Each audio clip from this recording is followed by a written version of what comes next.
What? What? What the hell is this? Harumph. I didn't get a harumph out of that guy. Give the governor harumph. Harumph! You watch your ass. I see you shiver with anticipation. Let the show begin.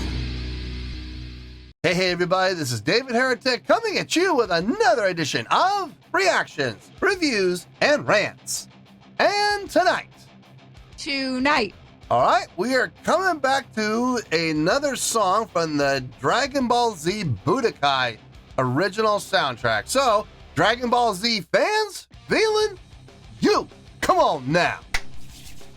Here we go. Before we go any further, for those of you who are feeling inclined to doing all of the clicks and the likes and the bibbidi-bibbidi-bop, do me a favor, before you do all that stuff, please watch the whole video first, okay? Give me a chance to actually earn those clicks and likes. Now, after the video's done, you still feel like doing all those clicks and likes, then by all means, feel free to click away. This comes as a request from Brett Parks, and this is actually Brett's prioritized request for the month of April for being a silver tier member on the Patreon page. So here you go, Brett. Hope you enjoy the show. Brett wanted to see me react to this. It is a tune from the original soundtrack from Dragon Ball Z Budokai entitled The Greatest Tactics in the Universe. Now, have I heard this song before? No, I have not. To the best of my knowledge, this does not resonate with me in any way, shape, or form. However, there's always a possibility I may have heard the song in passing and I just don't realize it. So as always, if I start listening to the song and I suddenly go, wait a second, yeah, I recognize this song, I'll let you know. That's the truth. You know me, I'm going to be honest with you guys. Since we're on the topic of Dragon Ball Z video games, I need to clear something up because people have this misconception, or maybe I misspoke, or maybe I said something that maybe didn't come through very clearly. There is only one video game that I have played from the Dragon Ball Z franchise, or from the Dragon Ball franchise in general. It's, oh god, what was the name of it? It came out fairly recently. If you guys were to say it in the comments, I would recognize it. I honestly, I played it for about 10-15 minutes and I completely lost interest. I was like, oh, it's gonna be one of these games where we just keep moving back and forth between like 2 or 3 points, and it's wash, rinse, and repeat. You know, I'm really not into those games.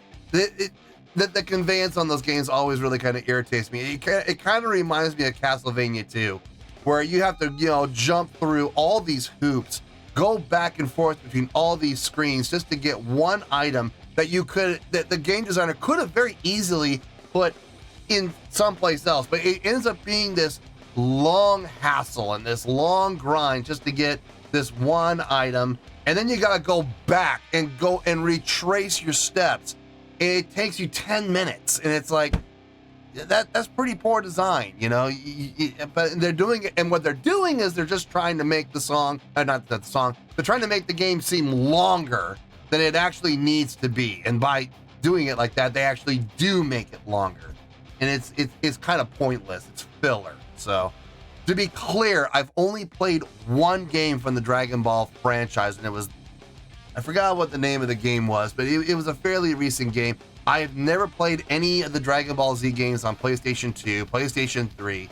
I think this game came out on PlayStation 4 that I'm thinking of. So anyway, just to clear that up, I've never actually played any of these games that they're mentioning. I think this one actually came from PlayStation 2, I think. Anyway, let's see. This was posted by James Ronaldo, all right? And the video has 3 views. Well, there you go.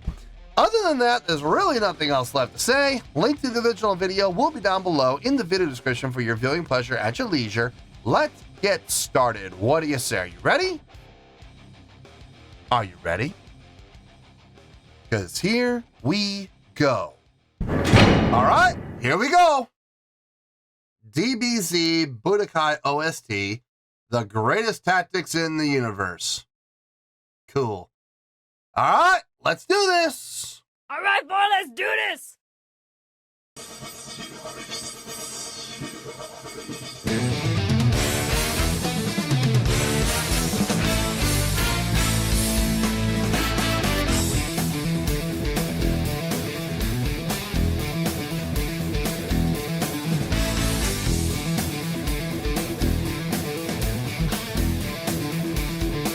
We're in 7/8. Okay.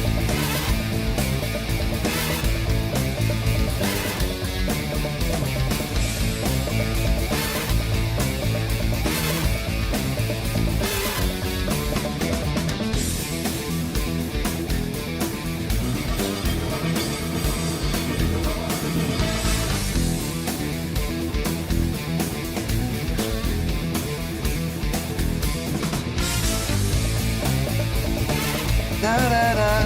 I like that. Orchestral hit.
Want to make sure I didn't step on a solo that was coming up. I just wanted to make sure we were continuing with the progression in the song without having to cut off a solo early. Big shout out to that sax player, man. Ooh, that was nice. Really nice. Those flutters, man, towards the end. With the ascension, really nice. And then going up into those pinch notes, really nice. Great work. Good embouchure control. Nice. The fact that the entire song has been in 7/8. Okay, it's nice to see the creativity. It's always nice to see songwriters think outside the box. You know, whenever I see a songwriter write a song in a key other than 4/4, it always gets my interest. It always, kind of piques my curiosity. As long as it can groove. As long as it can groove, I got no issue with it. 7/8, it's not the easiest time signature to make groove. It's doing a fine job. It is grooving. When we come back to 1 every time, it feels hurried. And I know that's being done on purpose. I know it is. Because it happens every single time. It doesn't matter where in the song we are. We could be on the solo section. We could be on the main groove. We could be on the transitional groove. It doesn't matter. Every single time we come back to 1, it feels rushed. It feels hurried. And I know that's being done on purpose. Now, why is it being done on purpose? I'm not 100% sure, because it's not making it impossible to groove to, but it is making the groove just a little bit challenging, just ever so slightly. But that's it. I mean, that's really my only gripe about this. Just it feels like they're rushing 1. But other than that, everything else is fine. I applaud the arranger and the composer for writing a song in 7/8. It's always good to see that creativity and stepping outside the box. Instrumentation and voicing sounds good. The mix sounds good. Levels sound good. Yeah, I got no complaint. I again, the decision to use a sax for the solo was A nice touch. Let's keep going. Let's see where this goes.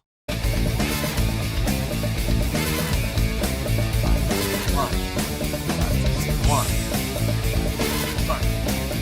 You see what I mean? It feels ever so slightly furry. Guitar solo, okay.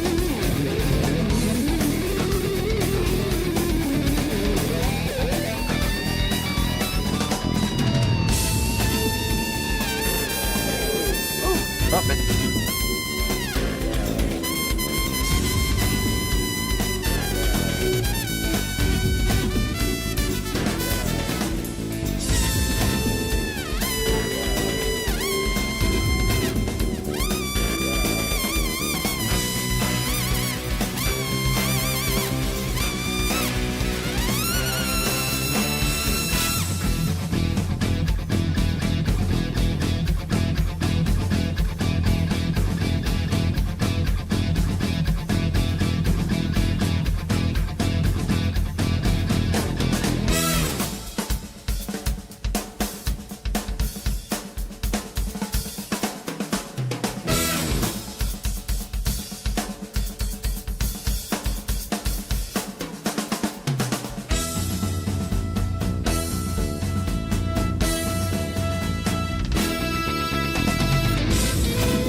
I like the unison.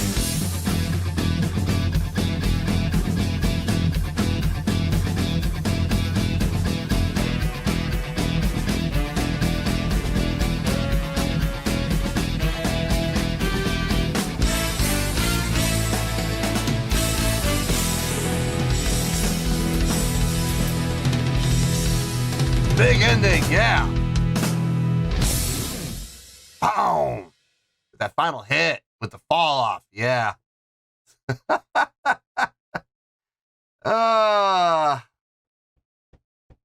Yeah. Now, you know what? I'm gonna save it all. I'm gonna save it all for the review. Let me get my thoughts together. I'll see you in the review and we'll talk about it. Well, there you go, folks. That was a tune from the Dragon Ball Z Budokai original soundtrack called The Greatest Tactics in the Universe. This was a request from Brett Parks, and this was actually Brett's prioritized request for the month of April for being a silver tier member on the Patreon page. So here you go, Brett. Hope you enjoyed the show. There's really not a lot to talk about that I didn't talk about during the course of the reaction. However, there is one thing I'm going to mention, and going to be a bit of a hot take, and I don't know if it's going to trigger people, but it might. I don't know. We'll have to wait and see how open-minded people are, and how into the music scene everybody is. Yeah, we're going to talk about that for sure. But let's get to the score first, and then we'll go from there. On a scale of 1 to 10, I'm going to give that a 7.2. Yep, 7.2. I feel good about that score. Let me tell you why. Why? Okay, first things first, the 7.2. What does that mean? Well, a 7.2 would translate to a really good skill rating. So overall, I think the song was really good. It would also give 4 to 5 stars and a B letter grade. So there you go, a 7.2, really good skill rating, 4 to 5 stars, and a B letter grade. Now, how did I come up with that score? So glad you asked. Okay, I talked about this during the reaction, the songwriting. Writing a song in 7/8, not always easy to do. It's not always easy to make a groove. for the most part, I would say about 95% of the song, it grooved. It absolutely grooved nicely. But I did feel like the downbeat of one was just consistently being pushed and just ever so slightly rushed. Now, why that was done, I don't know, but it was done intentionally because it was done through the entire song. Every single part of the song had that rush to one, and it did become a little bit of a distraction at times. I mean, there were other times it wasn't quite as noticeable, but it was there, and then there were other times where it was just glaring. And did it ruin the groove of the song? It didn't ruin it, but it made it harder to sit back in the pocket and relax and get into the groove. It's not like when you groove to a song, like, for, you know, going along this vein, it's not like listening to a Tower of Power song where, you know, something like, okay, we'll take a song like something upbeat, something fast. A little knowledge is a dangerous thing. Okay, we'll go listen to that song. Check that song out, and you'll see what I'm talking about. It's upbeat. It's got a nice pace to it, but because the downbeat of one isn't rushed, you can really sit back in the pocket on that song. You can really get into the groove on that song without feeling like you're being pushed out the door. You know what I mean?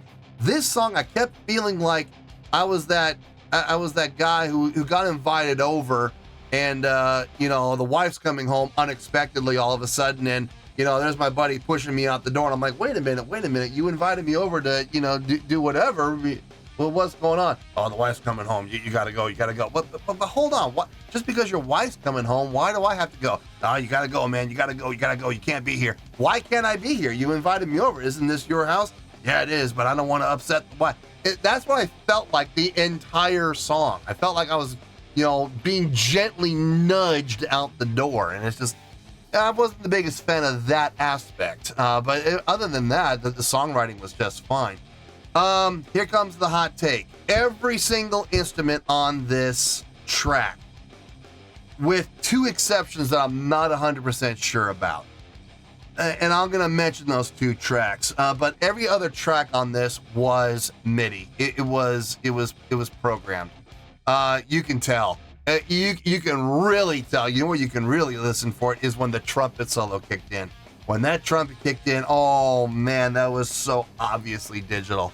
The only two tracks I'm not 100% sure were not digital are the guitar solos, the guitar actual solos, not the guitar playing, not the chordal playing through the majority of the song, just the guitar solo. That sounded organic. Now, maybe they just found a really good patch. I mean, it's possible, but I don't know, man. Something just tells me that was organic. And then the other organic one was, I'm not 100% sure about, the sax solo. I think that might have been organic too. I think that might have been an actual person playing.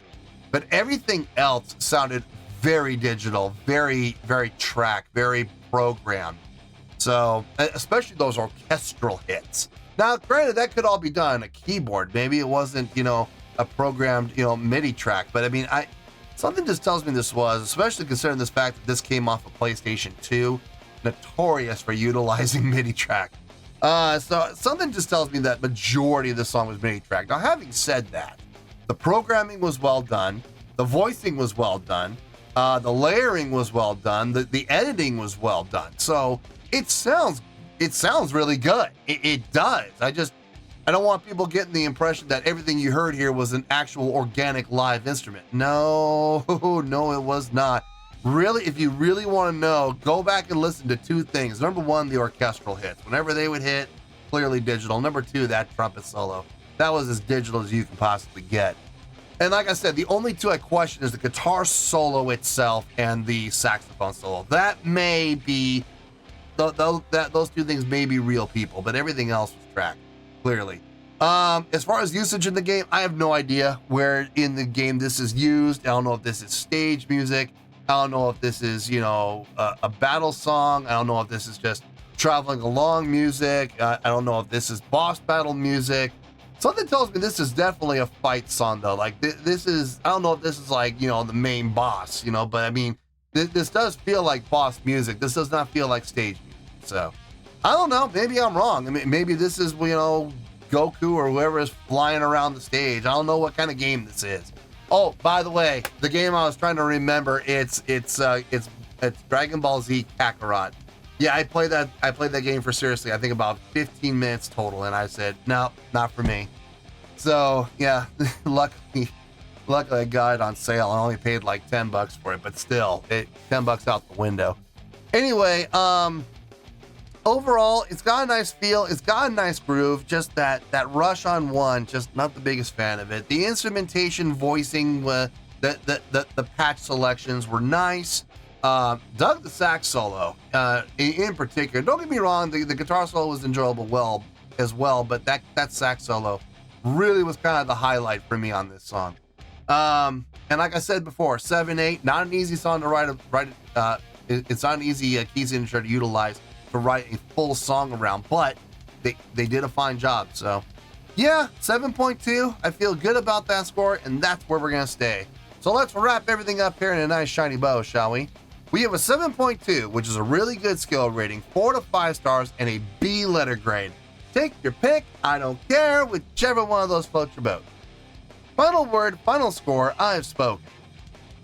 Well, that's gonna do it for this edition of Reactions, Reviews, and Rants. Hope you all enjoyed the show. Hope that was able to entertain you. If I was able to put a smile on your face and brighten your day, I did my job, and I'm so glad I could do it. If you guys feel like joining the fan base, go ahead and click on that button down there. If you guys want to like the video, go ahead and like the video. If you guys want to ring the bell, go ahead and ring the bell. It honestly doesn't make any difference at all to me, but if you guys feel like doing these things, well then by all means, feel free to do so. Well, that's going to do it for tonight, folks. Thank you very much for watching, and as always, this is David Heretic signing off, reminding you to stay fabulous and support each other. Later. Peace.